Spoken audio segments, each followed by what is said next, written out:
नमस्कार. आजचं सुभाषित ऐका.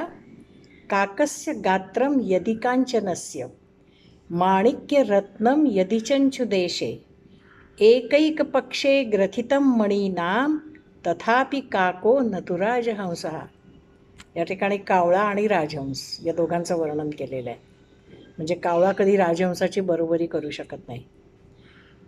कावळ्याचं शरीर जरी सोन्याचं असलं, म्हणजे कल्पना करूया, त्याच्या चोचीला जरी माणिक नावाचं रत्न लावलेलं असलं, त्याच्या एकेका पंखावर जरी मणी विभूषित केले, त्याचे एक एक पंख जरी मण्यांनी विभूषित केलेले असले, तरीही कावळा हा कावळाच राहतो.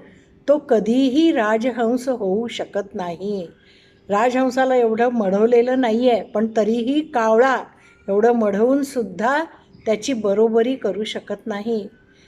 याच्यामध्ये मूर्ख माणूस आणि विद्वान माणूस यांची तुलना केलेली आहे. कावळा जो आहे तो मूर्ख माणसाप्रमाणे आहे. तर मूर्ख माणसाला आपण कितीही सुशोभित केलं तरी तो विद्वानाची बरोबरी कधीही करू शकत नाही.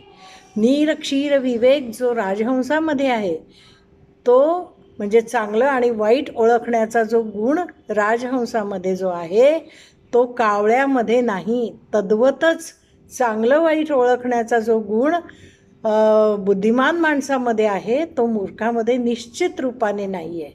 धन्यवाद.